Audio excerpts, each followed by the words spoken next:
तेजस्वी यादव ने नीतीश कुमार पर साधा निशाना। महाराष्ट्र में धार्मिक स्थल खोले जाने को लेकर बवाल। चीन पर नजर रखने के लिए इसरो का बड़ा प्लान। केंद्र और दिल्ली सरकार के बीच प्रदूषण का मुद्दा गर्म। कंगना के खिलाफ एफआईआर हुई दर्ज। बिहार विधानसभा चुनाव से पहले सत्ता पक्ष और विपक्ष एक दूसरे पर करारा निशाना साध रहा है। बीजेपी के बिहार चुनाव में नीतीश कुमार के नेतृत्व में चुनाव लड़ने के ऐलान पर आरजेडी के नेता तेजस्वी यादव ने मुख्यमंत्री नीतीश कुमार पर तंज कसते हुए कहा कि अभी नीतीश कुमार एनडीए के सीएम का चेहरा है, लेकिन चुनाव बाद कौन होगा ये किसी को नहीं पता।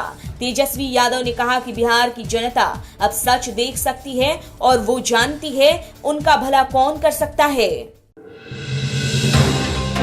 महाराष्ट्र के राज्यपाल भगत सिंह कोश्यारी द्वारा सीएम उद्धव ठाकरे को पत्र लिखकर राज्य में सभी धार्मिक स्थल खोले जाने की अपील के बाद राज्य सरकार ने कोश्यारी को पत्र लिखकर जवाब दिया है। महाराष्ट्र सरकार ने कहा कि राज्य में कोरोना संक्रमण के संबंधित सभी तरह के हालातों की पूरी समीक्षा के बाद धार्मिक स्थलों को पुनः खोलने का फैसला किया जाएगा। बता दें कि 3 प्रतिनिधि मंडलों ने धार्मिक स्थलों को खोलने की अपील की थी। भारत और चीन के बीच चल रहे तनाव के बीच अब भारत ने चीन पर पैनी नजर रखने की तैयारी की है और कोरोना महामारी के बीच इसरो इस साल का अपना पहला सैटेलाइट नवंबर महीने में लॉन्च करने जा रहा है, जो अंतरिक्ष से चीन की हर गतिविधि पर अपनी पैनी नजर रखेगा। इसी के साथ इसरो दिसंबर से पहले अपना नया rocket small satellite launch vehicle यानी SSLV लॉन्च करने की भी प्लानिंग कर रहा है। सर्दियों के शुरू होते ही दिल्ली में प्रदूषण की समस्या के बढ़ने को लेकर दिल्ली सरकार पहले से ही तैयारी कर रही है, लेकिन अब प्रदूषण को लेकर केंद्र और दिल्ली सरकार के बीच मामला गर्म हो गया है। दरअसल दिल्ली के डिप्टी सीएम मनीष सिसोदिया ने प्रदूषण की समस्या पर कोई कदम न उठाने को लेकर केंद्र सरकार पर निशाना साधा है। केंद्र ने इस मुद्दे को कभी गंभीरता से नहीं लिया। ये वाकई में काफी दुर्भाग्यपूर्ण है। केंद्र केवल औपचारिकता करता है।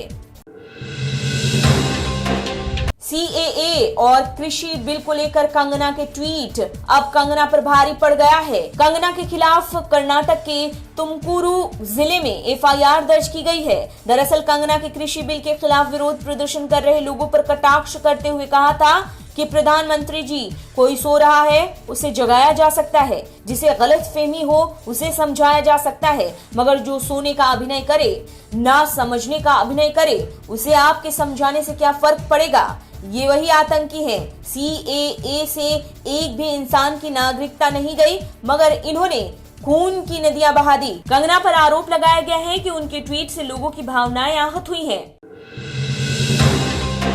बांग्लादेश में यौन उत्पीड़न और बलात्कार की घटनाओं में इजाफा होने के बाद वहां की जनता ने सरकार के खिलाफ अपना विरोध प्रदर्शन शुरू कर दिया था, जिसके बाद आखिरकार अब प्रधानमंत्री शेख हसीना की कैबिनेट में बलात्कार के मामलों में अधिकतम सजा उम्र कैद से बढ़ाकर मृत्यु दंड करने को लेकर मंजूरी दे दी गई। पाकिस्तानी सेना द्वारा भारत में आतंकियों को हथियार पहुंचाने की एक और साजिश का पर्दाफाश हुआ है। भारतीय सेना ने LOC के तंगधार सेक्टर में पाकिस्तान से स्मगलिंग कर भेजे गए हथियारों के एक जखीरा पकड़े जाने का दावा किया है। हथियारों से भरा एक बैग में 5 पिस्टल, 10 मैगजीन, 138 राउंड और हैंड ग्रेनेड बरामद हुए। हथियार भेजने का ये एक हफ्ते में दूसरा मामला है। राजनीतिक कार्यक्रम में हिस्सा लेने के लिए सार्वजनिक कोष का इस्तेमाल करने को लेकर पाकिस्तान की सुप्रीम कोर्ट ने पाक के PM इमरान खान को नोटिस जारी कर दिया है। बता दें कि पाकिस्तान की सत्तारूढ़ पार्टी तहरीक-ए-इंसाफ पार्टी के लीगल विंग इंसाफ लॉयर्स फोरम ने 9 अक्टूबर को जिन्ना कन्वेंशन सेंटर में एक कार्यक्रम आयोजित किया था, जिसमें कथित तौर पर सार्वजनिक फंड का इस्तेमाल करने की बात सामने आई थी। दिवंगत अभिनेता सुशांत सिंह राजपूत की बहनों प्रियंका सिंह और मीतू सिंह के खिलाफ दर्ज किए गई एफआईआर के खिलाफ दोनों बहनों की दी गई याचिका पर सुनवाई की। बता दें कि मुंबई पुलिस ने बहनों प्रियंका सिंह और मीतू सिंह पर जालसाजी और अपने सुशांत के लिए डॉक्टरों से फर्जी प्रिस्क्रिप्शन खरीदने का आरोप लगाते हुए एफआईआर दर्ज की थी, जिसके खिलाफ दोनों बहनों ने याचिका दायर की थी। भारतीय स्टेट बैंक ने अपने ग्राहकों को बड़ी राहत दी। एसबीआई ने अपने सभी ग्राहकों के लिए ऑनलाइन बैंकिंग सेवाएं बहाल कर दी है। बता दें कि बीते मंगलवार से ही एसबीआई की ऑनलाइन बैंकिंग सेवा ठप पड़ी थी। इसकी जानकारी खुद एसबीआई ने ट्वीट कर दी है। आपको बता दें कि देश भर में एसबीआई के 22,100 से भी ज्यादा ब्रांच हैं।